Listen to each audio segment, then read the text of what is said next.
Hey guys, this is Dan from ReadyEdgeGo, and today I'm going to be talking about boredom, my favorite topic. Not really. It's definitely something that's very relevant to everybody who has to stay at home during the coronavirus, but I think in general it's something that we wonder about. I think a lot of people struggle with it, and today I'm just going to share with you my story about conquering boredom because I actually kind of forgot what it feels like to be bored. And I think the last time I was bored was probably 17 or 16 years ago, which might sound crazy, but recently my fiance told me that she was bored and she asked me what to do. And I was really confused because I didn't know what to tell her to do. But that also reminded me of what must that feel like? And I guess, yeah, there was a time when I did feel bored. It felt miserable. I think the feeling is of kind of uselessness, certainly lack of productivity, but perhaps the best word to describe is misery. You feel weak, literally weak, I think, to your muscles. Mentally, you feel like you're almost drained. You're kind of stuck in a quagmire and you don't know what to do. And so I used to feel the same way. Like most kids, I played a lot of video games. I played sports and basketball. I ran a lot, but I also read a lot and had to go to school. And a lot of times I kind of just found myself sitting there, usually on weekends and probably most importantly on summertime, like just not sure what to do with my time. So yeah, let's get started with what exactly is boredom. What is boredom? Boredom, I believe, is a feeling of uselessness and misery that is associated with not knowing what to do with your time. And I'll take this one step further. I think actually boredom is our own creation. It's not necessarily a product of there being nothing to do, but rather I think it's actually a result of you limiting what you're open to doing. Let me give you an example. A lot of people find themselves bored, and then when they're asked, well, why don't you try that? Or why don't you do this? They usually have a response, and that is, well, I don't really like that. Or the other response could be, I'm not very good at that. And if you know what I mean, then this is kind of confirmation that boredom is indeed a creation, right? It's a creation of the box that we almost put ourselves in. And when I say a box, it's almost as if we start drawing walls for ourselves.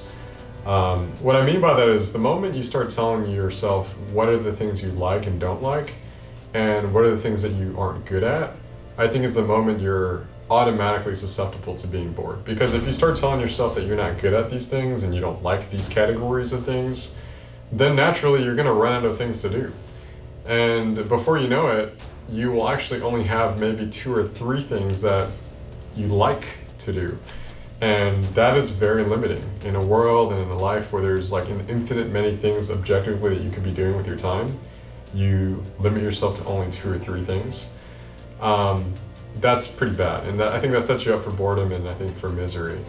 For me, a lot of it happened, or a lot of it kind of turned around when I was in college. I actually pledged to myself that I would just almost start from scratch. I said, Dan, just try everything. And as a result of that, I got into all kinds of things I never thought I would get into, from student government to mixed martial arts and jiu-jitsu to just speaking a new language back at home, my family, my mother tongue.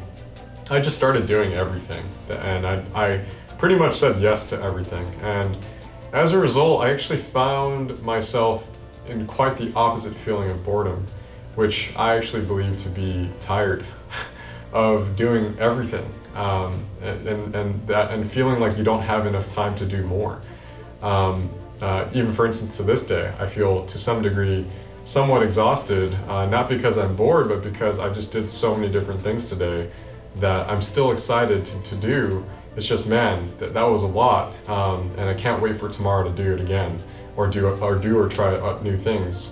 And so I think the answer to beating boredom, in my opinion, is actually just opening up your eyes to just new things in general. Whether it's something that you haven't tried before, or it's something that you already do, but just going further in that, right? I think as long as you kind of, keep a high spirit, if you will, or stay interested in living and trying new things, that's really the joy of life, and that's the opposite of boredom. I also like to give the example of, I think, a third grader. I've taught a lot, actually, in various grades, and my favorite place to teach is elementary schools. Not because, these kids are younger, but rather because of the energy they bring.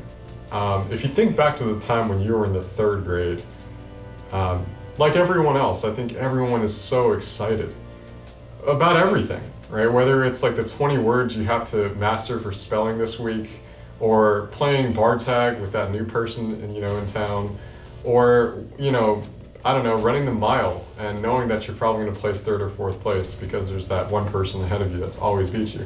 There's always something going on, right? Hot lava monster, tag, basketball, that reading session that everyone sits down on the carpet for, that it just seems like life is so dynamic. It's so rich with experience and new things. But we tend to lose that somewhere. And from my time working with students, I think that time typically starts around 7th or 8th grade. And by the time students end up in high school, it's pretty flat, right? They almost feel like they have to go to this prison thing called school, and they have to do this and they have to do that, and they've lost a lot of excitement in their lives. So if I were you, and if you're sitting at home today thinking about boredom, go back in time and ask yourself, whatever happened to your third grade self? Whatever happened to your natural excitement for just learning and trying and doing new things? And try to reinvigorate that side of you, because it's definitely there. It was there for me. And as a result, guys, today I do all kinds of new things every day, whether I'm practicing my conversational Spanish, I'm studying ancient Greek history to understand democracy better, or, I'm doing something like this, taking videos on YouTube. Haven't really done this too much in my life before, but, life is dynamic and it's tons of fun, and it's infinitely so that you're never really bored. And so hopefully one day you can experience what it's like to forget what it feels like to be bored. So anyway, guys, I hope you guys enjoyed this video. If you liked it, hit the like button, subscribe, and drop a comment below. Let me know when the last time you were really, really bored, and if you ever experienced what it's like to not feel bored. I'd also like to see what you guys have to say there. Until the next time, guys, I'll see you later.